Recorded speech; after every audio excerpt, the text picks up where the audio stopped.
Aaron Espanto with his new music video Stuck debuting at number 6.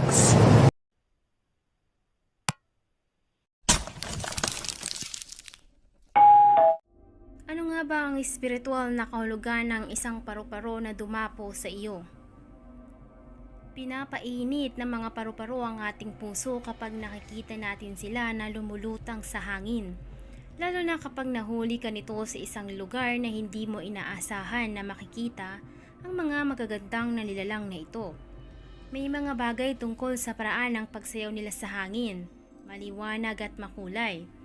Nagkakalat ng kagandahan at sunshine, at pagdampi sa atin upang tumigil sandali at damhin ang isang bagay, kahit anong bagay.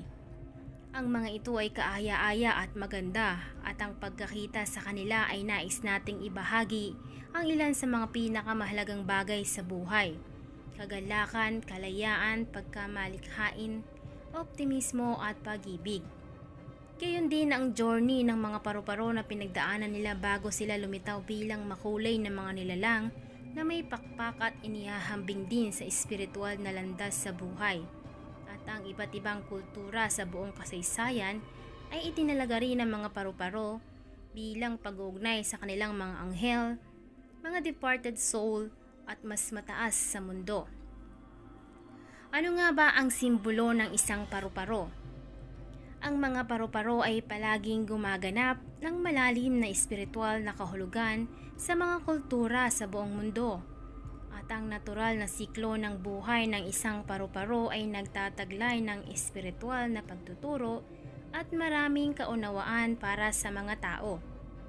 Sa bawat paghakbang sa ating pang-araw-araw na mundo at pagkilala sa ating panloob na sarili, maaari nating simulan ng makaranas ng mas mataas na antas of being at pagtagumpayan ng marami sa mga hamon na kinakaharap natin sa buhay. Ang pagdarasal at pagmumuni-muni ay mahusay na mga sandata para sa pagising sa ating panloob na sarili, pagtawag sa mas mataas na karunungan, at pagbago ng ating buhay upang tayo ay muling manganak sa isang mas mahusay na way of being. Ano ang kaugnayan naman ng paru-paro at anghel? Bukod sa espiritual na patnubay na kinakatawan ng proseso ng metamorphosis, kapag nakakita tayo ng mga paru-paro, laging may posibilidad na ang isang anghel ay malapit. Mayroong malapit na ugnayan sa pagitan ng mga paru-paro at mga espiritong nilalang. At alam ng mga anghel ito, at kung minsan ay ginagamit nila ang maliliit na nilalang na ito upang makuha ang ating pansin, makipag-usap ng isang mensahe o upang magsignal ng isang mahalagang sandali sa iyong buhay. Maaari rin itong maging isang paraan para ipaalala sa iyo ng iyong anghel na tagapag-alaga na hindi ka nag-iisa, o isang magandang kilos upang mapangiti ka. Mahirap makaligtaan ng mga paru-paro na kukuha nila ang ating pansin at nagdadala ng init sa ating puso. At kung minsan ginagamit ito ng mga anghel upang maipasa ang mga mensahe mula sa kaharian ng espiritu sa atin. Kaya sa susunod na makakita ka ng paru-paro, huminto at isipin ang lahat ng magandang bagay na kinakatawan nito.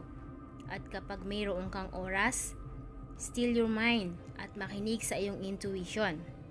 Maaari kang pumili ng isang bagay sa pamamagitan ng iyong banayad na pandama, damdamin or inner eye. Ano naman ang kahulugan kapag sinusundan ka ng paru-paro? Mahalagang tandaan na ang paru-paro ay maaring kumilos bilang isang sign o simbolo, at maaari nitong ituro sa iyo patungo sa isang bagay sa iyong sariling buhay na marahil ay kailangang matugunan, o maaari itong magpahiwatig ng pagbabago na darating sa iyo.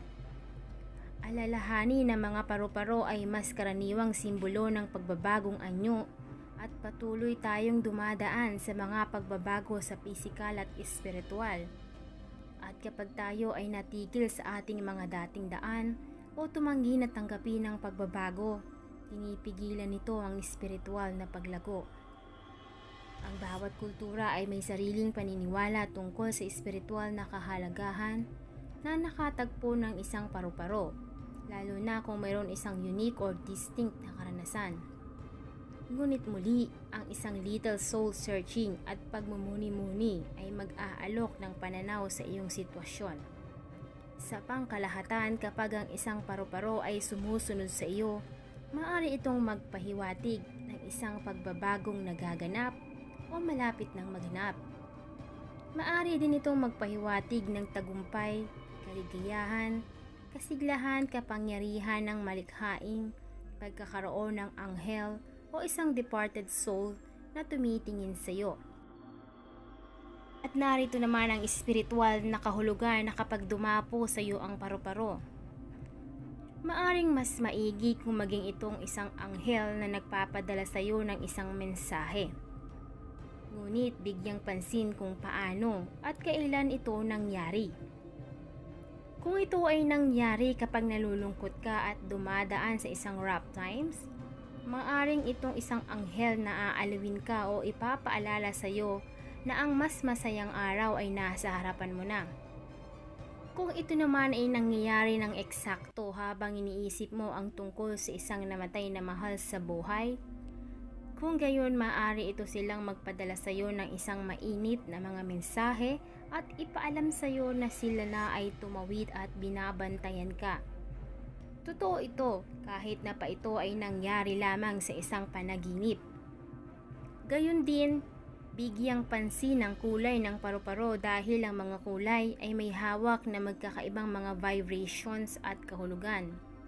Ang mga paru-paro ay makikita sa iba't ibang mga kulay at habang ang lahat ay may posibilidad na maging maliwanag at maganda, ang espiritual na kahalagahan ng kulay ay hindi maaaring baliwalain. Ngayon atin tignan ang ilan sa mga kulay at kung ano ang kinakatawan nila mula sa isang espiritual na pananaw. Ang kahulugan ng kulay puting paru-paro, sa ilang mga kultura pinaniniwalaan na sumisimbolo ng isang departed soul ng mahal sa buhay.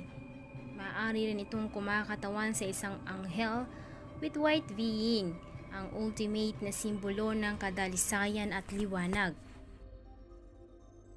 Itim na paru-paro. Ang itim ay kadalasang nauugnay sa kasawian at totoo rin ito sa mga bagay na espiritual. Gayunpaman, ang isang itim na paru-paro ay hindi palaging masamang pangitain. Ito ay maaaring mga hulugan ng pagtatapos ng isang bagay at maaaring magpahiwatig din ng simula ng bagong yugto sa buhay. Halimbawa, ang isang masamang relasyon ay sa wakas ay natapos na. Isang frustrating na trabaho na pinapatay ang iyong espiritu o isang mas lumang bersyon ng iyong sarili na kailangang maalis ng lubusan. Bigyang pansin ng anumang pangunahing pagbabago sa iyong buhay at tanggalin ang takot dahil mapapanatili ka lang nitong bihag and make you miss out on life. Dilaw na paru-paro. Sa maraming kultura, ang isang dilaw na paru-paro ay sumisimbolo ng kagalakan, pag-asa at pagiging maaasahan. Maaari din itong mga hulugan ng isang bagay na mahusay na malapit ng mangyari o tinatahak mo ang tamang direksyon.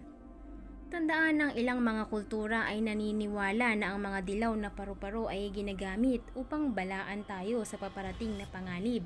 Tulad ng dati, do some soul searching kapag nararamdaman mo ang pangangailangan at tandaan na manatiling positibo. At ang panghuli, asul na paru-paro.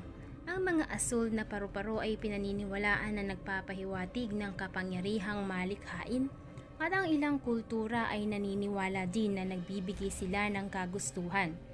Kapag nakakita ka ng isang asul na paru-paro, kilalanin ng iyong malikhaing kapangyarihan at tandaan na maging masaya, puno ng buhay at madaling maunawaan. At bilang pagtatapos, ang kaharian ng espiritu ay nakikipag-usap sa atin sa pamamagitan ng banayad na mga palatandaan at madaling huwag pansinin ng mga ito, ngunit sa sandaling matutunan mong manatiling alerto sa mga bagay na ito, makakahanap ka ng isang bagong pagbubukas ng mundo para sa iyo at makakaranas ka ng buhay sa isang pulutong ng mas mataas na antas ng kamalayan.